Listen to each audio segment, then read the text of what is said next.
ನಮಸ್ಕಾರ ಸ್ನೇಹಿತರೆ, 5ನೇ ಟೆಸ್ಟ್ ಪಂದ್ಯದ 2ನೇ ದಿನದಾಟದಲ್ಲಿ ರೋಹಿತ್ ಗಿಲ್ ಶತಕದಬ್ಬರಕ್ಕೆ ಧೂಳಿಪಟವಾದ ಇಂಗ್ಲೆಂಡ್. 5ನೇ ಟೆಸ್ಟ್ ಪಂದ್ಯದಲ್ಲಿ ಮುನ್ನಡೆ ಪಡೆದುಕೊಂಡ ಟೀಂ ಇಂಡಿಯಾ, ವಿಶ್ವ ದಾಖಲೆ ನಿರ್ಮಿಸಿದ ಭಾರತ.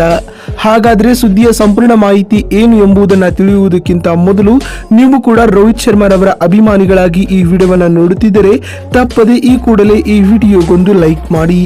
ಹೌದು ಸ್ನೇಹಿತರೆ, ಧರ್ಮಶಾಲಾದ ಹಿಮಾಚಲ ಪ್ರದೇಶ ಕ್ರಿಕೆಟ್ ಅಸೋಸಿಯೇಷನ್ ಸ್ಟೇಡಿಯಂನಲ್ಲಿ ನಡೆಯುತ್ತಿರುವ ಇಂಗ್ಲೆಂಡ್ ವಿರುದ್ಧದ 5ನೇ ಟೆಸ್ಟ್ ನ ಮೊದಲ ದಿನದಾಟದಲ್ಲಿ ಸಂಪೂರ್ಣ ಮೇಲುಗೈ ಸಾಧಿಸಿದ್ದ ಭಾರತ ಇದೀಗ 2ನೇ ದಿನವನ್ನ ಕೂಡ ಭರ್ಜರಿಯಾಗಿ ಆರಂಭಿಸಿದೆ. ಟೀಂ ಇಂಡಿಯಾದ ನಾಯಕ ರೋಹಿತ್ ಶರ್ಮಾ ಆಕರ್ಷಕ ಶತಕ ಸಿಡಿಸಿ ಟೆಸ್ಟ್ ಕ್ರಿಕೆಟ್ ನಲ್ಲಿ 12ನೇ ಬಾರಿ ಸೆಂಚುರಿ ಪೂರೈಸಿದ್ದಾರೆ. ಹಾಗೆಯೇ ಶುಭ್ಮನ್ ಗಿಲ್ ಕೂಡ ತಮ್ಮ ವೃತ್ತಿ ಬದುಕಿನ ಟೆಸ್ಟ್ ನ 4ನೇ ಶತಕವನ್ನ ಸಿಡಿಸಿದ್ದಾರೆ. ಇಂಗ್ಲೆಂಡ್ ಅನ್ನ 218 ರನ್ಗಳಿಗೆ ಆಲ್ಔಟ್ ಮಾಡಿ ಮೊದಲ ಇನ್ನಿಂಗ್ಸ್ ಶುರು ಮಾಡಿದ ಭಾರತ ಮೊದಲ ದಿನದಾಟದ ಅಂತ್ಯಕ್ಕೆ 1 ವಿಕೆಟ್ ಕಳೆದುಕೊಂಡು 135 ರನ್ ಗಳಿಸಿತ್ತು.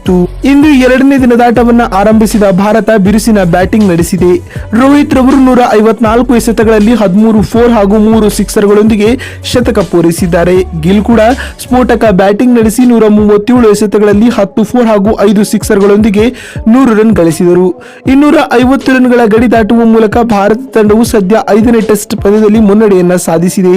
ಯಶಸ್ವಿ ಜೈಸ್ವಾಲ್ ಅವರು ಮೊದಲ ದಿನದಾಟದಲ್ಲಿ 57 ರನ್ ಗಳಿಸಿ ಔಟ್ ಆಗಿದ್ದರು. ಗುರುವಾರ ಟಾಸ್ ಗೆದ್ದು ಮೊದಲು ಬ್ಯಾಟಿಂಗ್ ಮಾಡಿದ ಇಂಗ್ಲೆಂಡ್ ತಂಡವು ಕುಲ್ದೀಪ್ ಯಾದವ್ ಹಾಗೂ ಅಶ್ವಿನ್ ಅವರ ಸ್ಪಿನ್ ಮೋಡಿ ಮುಂದೆ ಮಂಡಿ ಉರಿತು. ಹೀಗಾಗಿ ಇಂಗ್ಲೆಂಡ್ ತಂಡವು ತನ್ನ ಮೊದಲ ಇನ್ನಿಂಗ್ಸ್ ನಲ್ಲಿ ಕೇವಲ 218 ರನ್ಗಳಿಗೆ ಆಲ್ಔಟ್ ಆಯಿತು.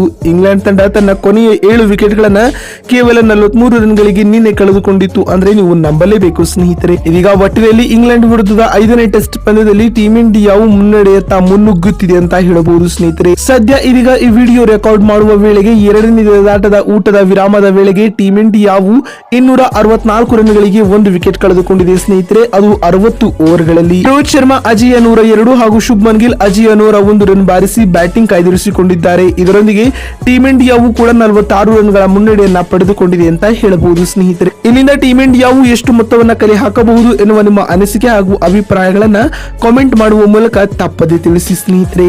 ಯಾಕಂದ್ರೆ ನಿಮ್ಮ ಒಂದೊಂದು ಕಾಮೆಂಟ್ ಒಂದೊಂದು ಲೈಕ್ ಕೂಡ ಬಹಳ ಬಹಳ ಮುಖ್ಯ. ವಿಡಿಯೋವನ್ನ ಇಲ್ಲಿವರೆಗೂ ನೋಡಿದ್ದಕ್ಕಾಗಿ ಧನ್ಯವಾದಗಳು. ಮತ್ತೊಂದು ವಿಡಿಯೋದಲ್ಲಿ ಸಿಗ್ತೀನಿ. ಅಲ್ಲಿವರೆಗೂ ನಮಸ್ಕಾರ, ಧನ್ಯವಾದಗಳು ಸ್ನೇಹಿತರೆ.